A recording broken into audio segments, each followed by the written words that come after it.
Então está um mapa aí das regiões geoeconômicas.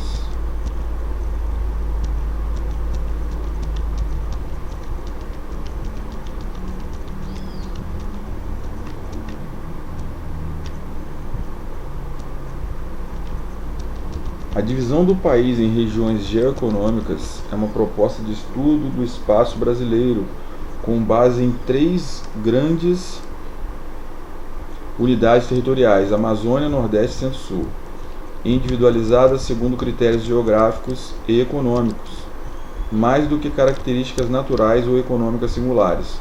Os complexos regionais espalham no plano espacial os resultados da integração econômica promovida pela concentração industrial do Sudeste. Assim, abrangem regiões produtivas com características desiguais, mas que foram soldados pela emergência de um mercado interno unificado. Aí, ó, Amazônia, Nordeste e Centro-Sul. Amazônia, com uma área de 5 milhões de quilômetros quadrados, 58% da área do país, é a mais extensa das regiões geoeconômicas. A Amazônia apresenta pequena população absoluta, baixa densidade demográfica, 7 habitantes por quilômetro quadrado. Economia encalçada no extrativismo mineral e vegetal e na agropecuária. O complexo da Amazônia expressa a existência de uma fronteira de expansão da economia nacional, que é tanto uma fronteira demográfica como uma fronteira de recursos. A indústria aparece na região geoeconômica da Amazônia sob a forma de enclaves, estabelecidos a partir de incentivos federais ou para explorar os recursos minerais. Esses focos industriais não estão conectados ao mercado regional, mas aos mercados do Centro-Sul e do exterior. O mais importante enclave industrial fica na capital do Amazonas. A Zona Franca nasceu em 1967, sob a supervisão da Superintendência da Zona Franca de Manaus, SUFRAMA, vinculada ao Ministério do Interior. Com ela, era deflagrada uma operação geopolítica para a criação de um expressivo centro industrial em plena Amazônia. Sua meta consistia em reforçar o poder nacional na região de fronteira. A estratégia dos militares era transformar Manaus em um porto livre, tanto para importação quanto para exportação. A isenção de impostos sobre importação de máquinas, matérias-primas, componentes e sobre de mercadorias, aliada ao baixo custo da mão de obra local, deveria atrair empresas transnacionais e nacionais para a fabricação de bens de consumo duráveis. Sob esse ponto de vista, a Zona Franca foi um sucesso. O Estado saltou de 145 indústrias em 1967 para 800 em 77, sendo 549 localizadas em Manaus. Observação: no seu auge, a Zona Franca representava 75% do PIB de todo o Estado e gerava mais de 120 mil empregos diretos e indiretos. As empresas de eletroeletrônica dominam a aglomeração industrial, vindo em seguida as mecânicas e as de informática. O processo de ocupação e exploração mineral está concentrada na Amazônia Oriental. Amazônia Oriental, constituída por Amapá, Pará, Tocantins, Mato Grosso e pelo oeste do Maranhão, é a área que mais sofreu modificação antrópica, principalmente em Mato Grosso e nos eixos de transporte da Belém-Brasília e Estrada de Ferro Carajás. As jazidas de ferro da Serra de Carajás foram descobertas em 1967 e revelou-se a maior reserva de minério de ferro do mundo. Em 1980, foi lançado o programa Grande Carajás com a seguinte infraestrutura: Estrada de Ferro Carajás, 890 km, Porto de Itaqui, em São Luís, Hidrelétrica de Tucuruí, no Rio Tocantins. Projetos principais do programa Grande Carajás: Projeto Ferro Carajás, extração de minério para exportação, maior parte para o Japão. Ao longo da ferrovia, a previsão de instalação de siderúrgicas primárias com opção de energética do carvão vegetal, o que pode acarretar em mais desmatamento. Projeto dos polos de alumínio. A matéria-prima é a bauxita, cujas reservas estão na Serra de Oriximiná, no Vale do Rio Trombetas, no noroeste do Pará, fora da área do programa. Em Barcarena, próxima a Belém, A Alumínio Norte do Brasil, SA, Alunorte, produz alumina, e a Alumínio Brasileiro, SA, Albras, fabrica alumínio. Em São Luís, a Alumínio do Maranhão, SA, Alumar, produz alumina e alumínio. Essas três indústrias são os principais consumidores da energia elétrica de Tucuruí. Nordeste. A região geoeconômica do Nordeste abrange uma vasta região de povoamento antigo e apropriação produtiva baseada em estruturas agrárias e sociais arcaicas, ocupando uma área de 1,5 milhão de quilômetros quadrados, 18% da área do país, que se estende a metade leste do Maranhão até o norte de Minas Gerais. Concentra cerca de 1/3 da população do país e constitui uma região problema, em virtude dos graves problemas sociais e econômicos que apresenta: pobreza, fome, subnutrição elevadas, taxa de mortalidade infantil e de analfabetismo, desemprego, baixos salários, secas elevadas, concentração de rendas e terras. A industrialização do Nordeste desenrolou-se sob signo das políticas de desenvolvimento regional conduzidas pelo governo federal. Tais políticas estimularam uma limitada desconcentração da indústria em escala nacional, mas provocam concentração industrial em escala regional.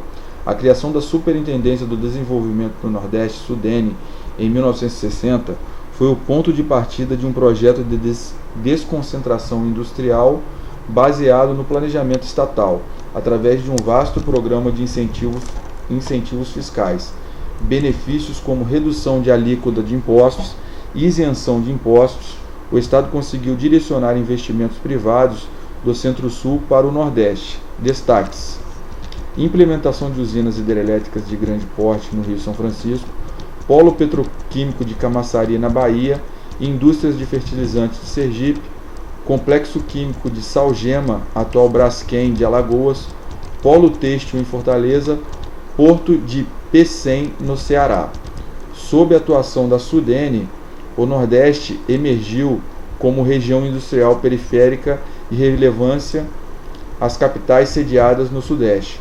Os laços de dependência manifestam-se com especial nitidez no caso da indústria de bens intermediários, produtos químicos, petroquímicos e metalurgia, que são insumos para as empresas do Centro-Sul. A industrialização incentivada modificou o panorama econômico nordestino, transferindo para as cidades o foco de acumulação regional de riquezas. A agropecuária realizava quase 30% do PIB, região em 1965, em 2004 menos de 10%. O setor secundário gera atualmente cerca de 2/5 do PIB regional, algo em torno de 30% do imposto sobre circulação de mercadorias e serviços, ICMS, arrecadado pelos estados nordestinos, provém de empreendimentos que foram financiados pelo FINOR. O golpe de Estado de 64 e a instalação do regime militar acabaram com a ameaça da reforma agrária que apavorava os usineiros da Zona da Mata, mas a ruptura tinha sido realizada. O diagnóstico tradicional que vinculava a pobreza da região ao fenômeno das secas deu lugar ao ponto de vista desenvolvimentista, que tinha como prioridade a implantação de polos industriais no Nordeste. Sob essa orientação, estabeleceu-se em 1974 o Fundo de Investimento do Nordeste, FINOR, uma linha de financiamento de investimentos operado pelo BNB e baseado em descontos no imposto de renda de pessoas jurídicas. O FINOR financiou, ao longo da sua história, a implantação ou expansão da maior parte dos grandes grupos industriais, com fábricas no Nordeste, como as transnacionais Nestlé, Jessie-Lever e a Leoa. A antiga estatal Companhia Vale do Rio Doce e empresas nacionais como Votorantim, Gerdau, Samelo, Grendene, Vicunha e Azulejos Eliane. Os recursos provenientes do fundo possibilitaram a criação Polo Petroquímico de Camaçari, na Bahia, o maior complexo industrial do Nordeste. Os incentivos do FINOR, as políticas industriais dos governos industriais, dos governos estaduais e a adoção de sistemas flexíveis de organização do trabalho foram decisivos para o sucesso da estratégia dessas empresas. Atualmente impulsionado pelo Polo Petroquímico de Camaçari, o setor químico continua a se expandir e a se diferenciar, atuando numa faixa que se estende de Salvador a Maceió.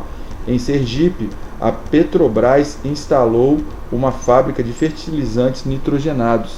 Em Alagoas, no município de Marechal Deodoro, implantou-se o Polo Cloroquímico, um complexo industrial cujo núcleo reside na produção de soda cáustica e derivada de cloro a partir do salgema. Centro-Sul.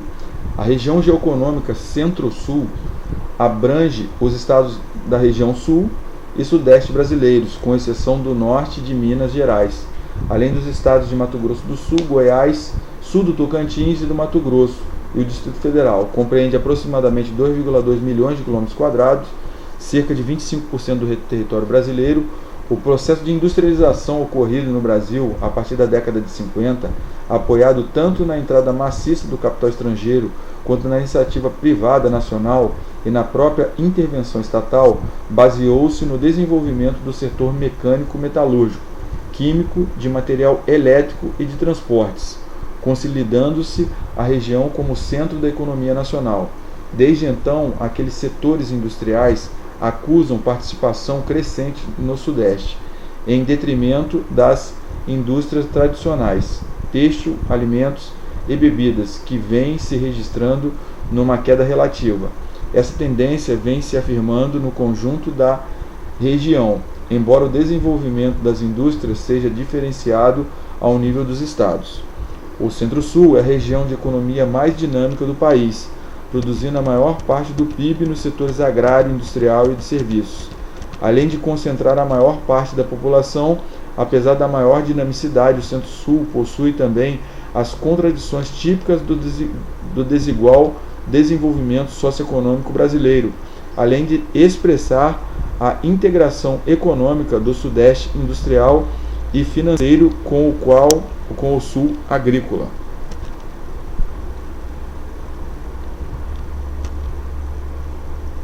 E industrial. Também espelha a expansão da agropecuária moderna para a porção meridional do Centro-Oeste e a transferência da capital para o Brasil Central.